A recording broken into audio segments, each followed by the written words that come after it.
আব্দুল মুত্তালিবের বক্তব্য কি? এই জমজম কূপ আমি সংস্কার করব। মক্কায় ছিল অনেক গোত্র, আর প্রত্যেকটা গোত্রের একজন করে গোত্র প্রতিনিধি ছিল। এই জমজম কূপ সংস্কার নিয়ে গোত্র প্রতিনিধিদের ভিতরে দ্বন্দ্ব দেখা দিল, এবং সেই দ্বন্দ্বটা খুব মারাত্মক দ্বন্দ্ব। আচ্ছা, আমাদের যদি ফতোয়া ফারাজের দরকার হয়, আমরা কার শরণাপন্ন হই? মুফতি সাহেব। না, মুফতি সাহেবের কাছে যাবেন। আমি একটা জায়গা বলে দিচ্ছি, যে বিষয় ওই বিষয়টা সাদা কাগজে লিখবেন। এলাকায় যেখানে সবচেয়ে বড় সাত দোকান আছে না, মাল ওখানে দিয়ে আসবেন। সাত দোকানে মুক্তি থাকে না? থাকে না? এই আজকের এখানে ওয়াজ হচ্ছে, এই ওয়াজের তফসির হবে কাল 4 দোকানে, বিস্তার তফসির করবে কাল বড় বড় মুক্তি সব। হ্যাঁ, সবাই মিলে একটা সিদ্ধান্ত করলেন, এই জমজম কূপ সংস্কার নিয়ে দ্বন্দ্ব ফাসাদ করে কোনো লাভ নেই। চলুন আমরা সামদেশে যাই। কোথায় যাই? সামদেশে বড় বড় পণ্ডিত আছে, আমরা আমাদের এই সমস্যার কথা বলি, তারা যে সিদ্ধান্ত দেবেন সেই সিদ্ধান্ত মেনেই জমজম কূপ পুনঃসংস্কার হবে। এই সিদ্ধান্তে একমত হয়ে সবাই একটা করে উট নিয়েছেন, পর্যাপ্ত পরিমাণে খাদ্য নিয়েছেন, পানি নিয়েছেন। এই কাফেলায় আছেন রসুলের দাদা আব্দুল মুত্তালিব। যেতে যেতে গভীর মরুভূমিতে যখন এসে পৌঁছে গেছে, পুরো কাফেলার কাছে পানি শেষ। নিজেরা কি পান করবে, পশুদের কি পান করাবে? এক কথায় পশুগুলো সব জমিনে বসে পড়েছে, মৃত্যুর দোরগোড়ায় সব। টোটাল কাফেলার কাছে কি নেই? পানি নেই। গভীর মরুভূমি। আল্লাহ নবীর দাদু আব্দুল মুত্তালিব বললেন, আমরা যদি এইভাবে বসে থাকি জীবন যাওয়ার আশঙ্কা। আমরা দেখতে পাচ্ছি পানি নেই, তবুও বসে থাকলে হবে না। চলুন আমরা সবাই মিলে তালাশ করি, দেখি পানি পাওয়া যায় কিনা। নবী দাদা ঠিক বলছেন না ভুল বলছেন? বসে থেকে তো কিছু হবে না। সবাই মিলে কি করি? তালাশ করি, খুঁজি। তো অন্যরা বলছে, ও আব্দুল মুত্তালিব, তুমি তো ওই কথা বলছো, তাহলে এক কাজ করো, তোমার উটটাকে জমিন থেকে উঠিয়ে তুমি আগে চলো, তোমার উটটা আগে চালাও, আমরা তোমার পিছনে যাচ্ছি। কিতাবের ভিতরে লেখা, ও আমার ভাইরা, আল্লাহ নবীর দাদু আব্দুল মুত্তালিব ওই উটটাকে জমিন থেকে উঠিয়ে দিয়ে সামনে যেই না আগিয়ে দিয়েছে, দেখতে পাওয়া যায় আব্দুল মুত্তালিবের উটের পায়ের নিচে থেকে পানির ফোয়ারা দেখতে পাওয়া যায়। বলতে পারলেন না? কথা বলতে পারলেন না? তকবীরদার নারায়ে তাকবীর।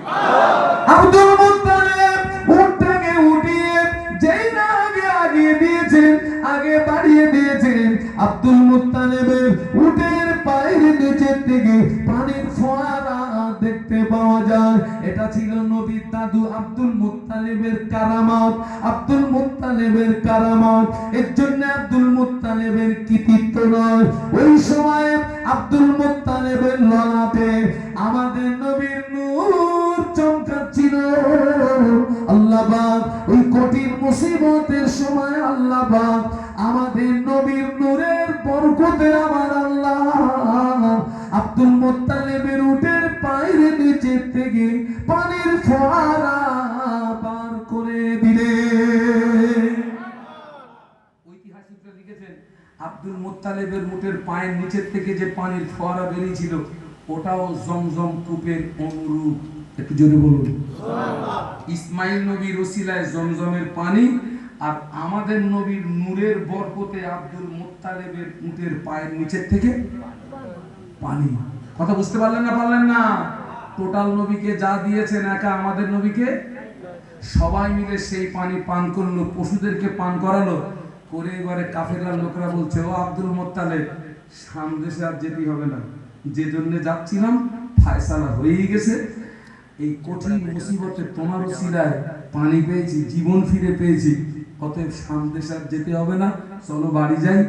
আমরা সবাই মিলে বলছি জমজম কূপ পুনর্সংস্কার করার একমাত্র উপযুক্ত ব্যক্তি আপনি। একটু জোরে বলুন, আর একটু জোরে বলুন।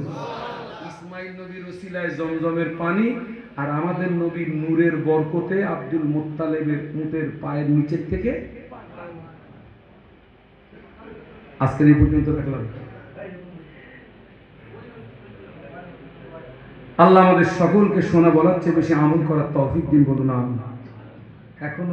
এখনো দোয়া মনোযোগ করতে আধা ঘন্টা সময় লাগে, মানে শেষ করতে। জি বাবাজি, ও যদি সারা রাত বলি তো শুনবে, তাই বলি আমি কি খোকা, আমি কি কিলো স্টার পেয়েছি যে স্টারটা ছেড়ে দিছিস? হ্যাঁ, যা বলেছি বাড়ি গিয়ে হজম করি গেছে, নইলে বদ হজম হবে। সবাইকে বলে যাচ্ছি 5 ওয়াক্ত নামাজ পড়বেন। যুবকেরা তোমাদেরকে বলছি 5 ওয়াক্ত নামাজ পড়বা বাবা, 5 ওয়াক্ত নামাজ পড়বা, সপ্তাহে জুমার নামাজ পড়বা, বড়দের সম্মান করবা, আর পিতামাতার হক আদায় করবা, আল্লাহ পাকের রহমত হবে। এখন তো ছোটরা বড়দেরকে সম্মান করে না, তার জন্য ওদের দোষ শুধু না, আমাদের দোষ আছে। রাসূলুল্লাহর আদর্শ হলো বড়রা ছোটদেরকে কি করবে? সালাম দেবে, সালাম দেবে। কি দেবে? একটু জোরে বলুন। আমরা ছোটদেরকে কি করে সালাম দেই? তাহলে আমার চেয়ে তোর ওয়েট বেড়ে যাবে, আমি হুজুর না। ওই ছোটদেরকে সালাম দিতে হবে, ওদের সঙ্গে মুসাফা করতে হবে,